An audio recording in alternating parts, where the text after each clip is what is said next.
Barak Yahweh Alone. Shalom, planet Earth. Uh, Welcome back to TRU-TALK. Uh, just to make a extension to Galatians 4.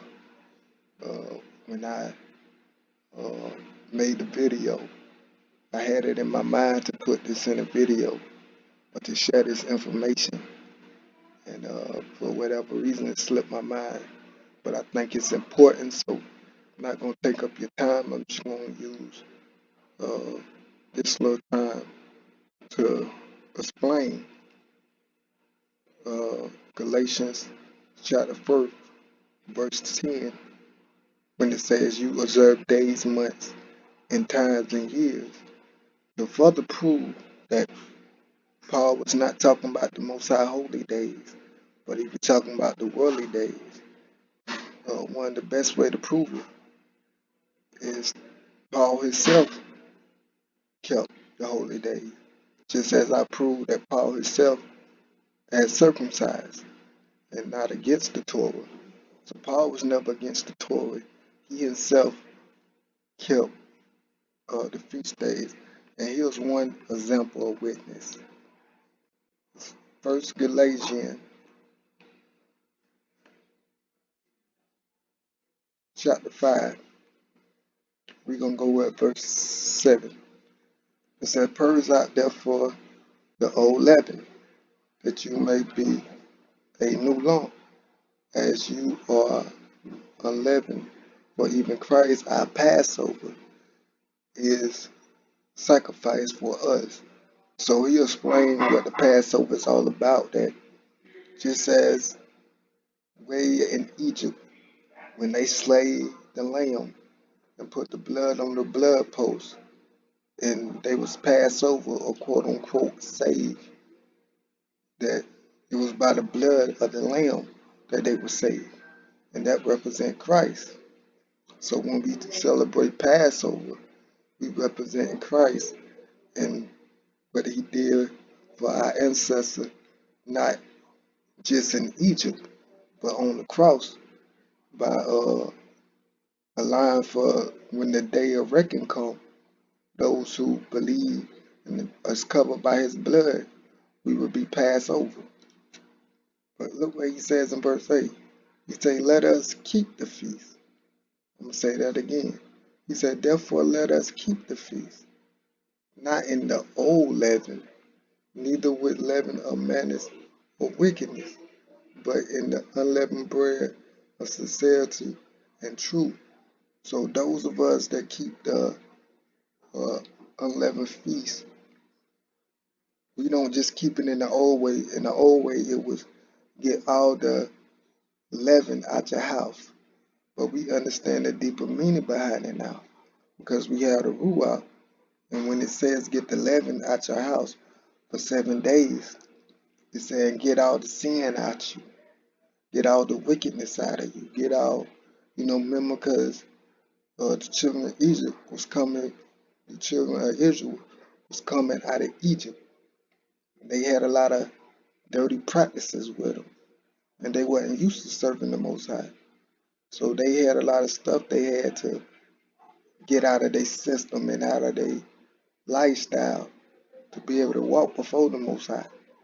So when we celebrate Passover nowadays, it's to examine ourselves, to make sure we ain't got sin in us, to renew the covenant, to make sure there's anything ungodly in us, that during them 7 days we try our best to get it out.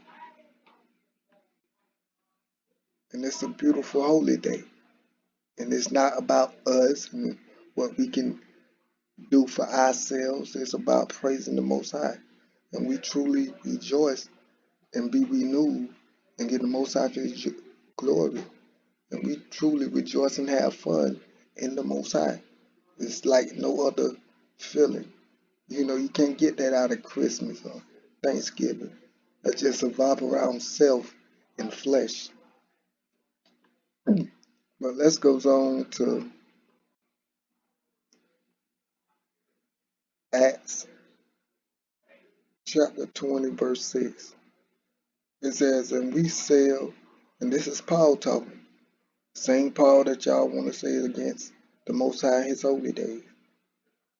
He said, we sail away from the Philippines after the days of unleavened bread, and we came to them in Tarsus for 5 days, but we are bound for 7 days. So take notice, Paul is saying after the days of unleavened bread. So he wasn't disregarding the days of unleavened bread. He said after these days we left. Why afterward? Why not doing it? If because they were celebrating unleavened bread. So they left after the days of unleavened bread. Acts 20:16 goes on to say, but Paul has determined to sail by Ephesus because he could not spend the time in Asia, for he hastes, for if it was possible for him to be at Jerusalem the day of Pentecost. So Paul is trying to make this feast day Pentecost, which is Passover, we just talked about. And now they name, no matter of fact, Pentecost. Pentecost ain't Passover, my bad, I'm sorry. Pentecost is the Feast of Weeks, if I'm not mistaken, the Feast of Weeks. Well, it's in Leviticus, you can read all about it. But he truly was wanting to make it back to Jerusalem so he can keep this holy feast day. And remember, also on this feast day is when they got the Holy Spirit. So these days was important to the disciples, and they wanted to keep them. Acts 18, verse 4. It said, and he reasoned in the synagogue every Saturday and persuaded the Jews and the Gentiles. So this is Paul, and what he doing every Sabbath. It didn't say every Sunday, every Sabbath, because they knew what the holy day was. Every Sabbath, he persuaded the Jews and the Gentiles, because this is what he was known to do. Was when Saturday come, you go into the synagogues, or what they call today church buildings, assemblies, and you preach the word, you teach the word. You have a congregation, a holy talk about the Most High. And this way he done every Sabbath. So Paul kept the Sabbath. 17, just to nail that home, Acts 17, verse 2, it says, and Paul, as his manner was, so this was his manner, his custom. This is what he do. He done. He was doing this way he done growing up. This was known of his behavior. Went into them in 3 Sabbaths, days reason with them out of destructions. Because Sunday wasn't a day to talk about the Most High. Saturday was. And it wasn't just a day to talk about the Most High, because I'm pretty sure somebody gonna say we can praise and talk about the Most High any day. True. But the Sabbath was not just a day of worship. It was a day of rest. The only day the Most High said, on this day, you don't do nothing. You put away your works. Let everybody refresh. Let your maid servants, let your animals refresh. Have everything already cooked. The only thing I want y'all to do on this day is to have a holy conversation. Is to just get together and praise me and talk about me. And that day has not changed from the foundation. Even in Genesis, when he created the heaven and earth, he rests on the 7th day. So who can change the Sabbath day? And why would you change the Sabbath day? I mean, I don't get it. It makes no sense. The Sabbath is the Sabbath. It's not any day. And then you know where anybody can prove by scriptures and says that the Sabbath has changed into Sunday, or the Most High moved the Sabbath. Why would he do that? It wouldn't make sense. But man did that. The Catholic Church moved Sabbath.